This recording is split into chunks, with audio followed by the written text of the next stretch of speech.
इस वर्ष भाद्रपद शुक्ल त्रयोदशी 15 सितंबर को शाम 6:12 पर प्रारंभ होगी और 16 सितंबर को दोपहर 3:10 पर समाप्त होगी। रविवार के दिन पड़ने की वजह से इस प्रदोष व्रत को रवि प्रदोष व्रत के नाम से जाना जाएगा। रवि प्रदोष व्रत के दिन यदि आप प्रदोष का व्रत रखते हैं तो इस दिन रवि प्रदोष व्रत कथा भी अवश्य सुने।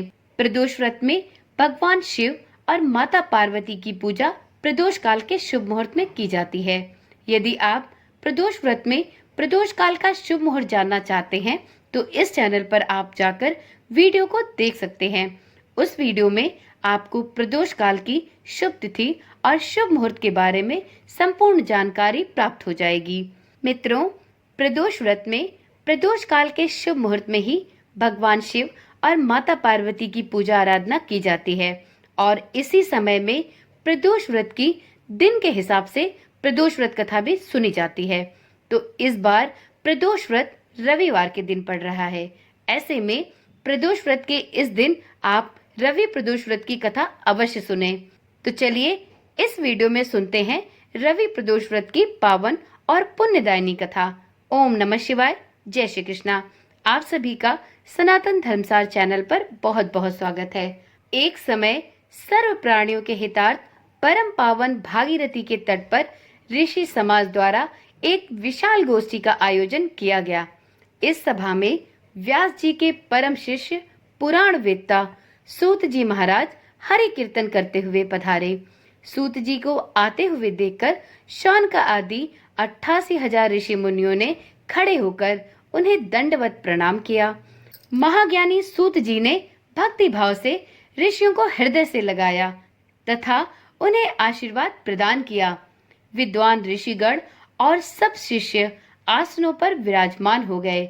शौनक आदि ऋषि ने पूछा, हे पूज्यवर, हे महामते, कृपया यह बताने का कष्ट करें कि मंगलप्रद कष्ट निवारक यह प्रदोष व्रत सबसे पहले किसने किया और उसे इस व्रत को करने के कौन से पुण्यफल प्राप्त हुए। श्री सूत जी बोले, आप सभी शिव के परम भक्त हैं। आपकी भक्ति को देखकर मैं व्रती मनुष्यों की कथा कहता हूँ, अतः इस कथा को ध्यान पूर्वक सुने। रवि प्रदोष व्रत की कथा के अनुसार एक गांव में अति दीन ब्राह्मण निवास करता था। उसकी साध्वी स्त्री प्रदोष का व्रत किया करती थी। उसे एक ही पुत्र रत्न था। एक समय की बात है, वह पुत्र गंगा स्नान करने के लिए गया। दुर्भाग्यवश मार्ग में चोरों ने उसे घेर लिया और वह कहने लगे कि हम तुम्हें मारेंगे नहीं, तुम अपने पिता के गुप्त धन के बारे में हमें बतला दो। बालक दीन भाव से कहने लगा, हे बंधुओं, हम अत्यंत दुखी और दीन हैं, हमारे पास धन कहाँ है। तब चोरों ने कहा कि तेरे इस पोटली में क्या बंधा है। बालक ने निसंकोच कहा कि मेरी माँ ने मेरे लिए रोटियां दी हैं। यह सुनकर चोरों ने अपने साथियों से कहा, यह बहुत ही दीन दुखी मनुष्य है, अतः हम किसी और को लूटेंगे। इतना कहकर चोरों ने उस बालक को जाने दिया। बालक वहां से चलते हुए एक नगर में पहुंचा। नगर के पास एक बरगद का पेड़ था। वह बालक उसी बरगद वृक्ष की छाया में सो गया। उसी समय उस नगर के सिपाही चोरों को खोजते हुए उस बरगद के वृक्ष के पास आ पहुंचे और बालक को चोर समझकर बंदी बनाकर राजा के पास ले गए। राजा ने उसे कारावास में बंद करने का आदेश दे दिया।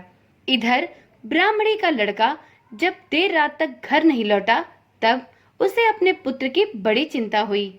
अगले दिन प्रदोष व्रत था। ब्राह्मणी ने प्रदोष का व्रत धारण किया और भगवान शंकर से मन ही मन अपने पुत्र की कुशलता की प्रार्थना करने लगी। भगवान शंकर ने उस ब्राह्मणी की प्रार्थना स्वीकार कर ली।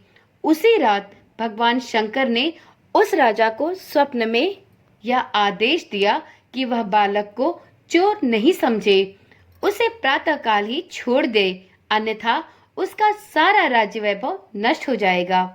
प्रातःकाल राजा ने शिव जी की आज्ञा अनुसार उस बालक को कारावास से मुक्त कर दिया। बालक ने अपनी सारी कहानी राजा को सुनाई। सारा वृतांत सुनकर राजा ने अपने सिपाहियों को उस बालक के घर भेजा और उसके माता पिता को राज दरबार में बुलाया। उसके माता पिता बहुत ही भयभीत थे। राजा ने उन्हें भयभीत देखकर कहा कि आप भयभीत ना हो, आपका बालक निर्दोष है। राजा ने ब्राह्मण को 5 गांव दान में दिए, जिससे कि वह सुखपूर्वक अपना जीवन व्यतीत कर सके। भगवान शिव की कृपा से ब्राह्मण परिवार अब आनंद से रहने लगा। अतः जो भी कोई मनुष्य रवि प्रदोष व्रत को करता है, वह सुखपूर्वक और निरोगी होकर अपना संपूर्ण जीवन व्यतीत करता है तथा उसके जीवन में सुख समृद्धि और खुशहाली सदा सर्वदा बनी रहती है। तो एक बार प्रेम से बोलिए, उमापति भोलेनाथ की जय, माता पार्वती की जय। मित्रों, रवि प्रदोष व्रत कथा के अनुसार व्यक्ति यदि संपूर्ण निष्ठा और पूरी भक्ति के साथ प्रभु भोलेनाथ और माता पार्वती की पूजा और उनका अनुष्ठान करके व्रत करता है, तो उसको जीवन के सभी क्षेत्र में सफलता प्राप्त होती है और उसके जीवन में आने वाले सभी संकट भगवान शिव हर लेते हैं।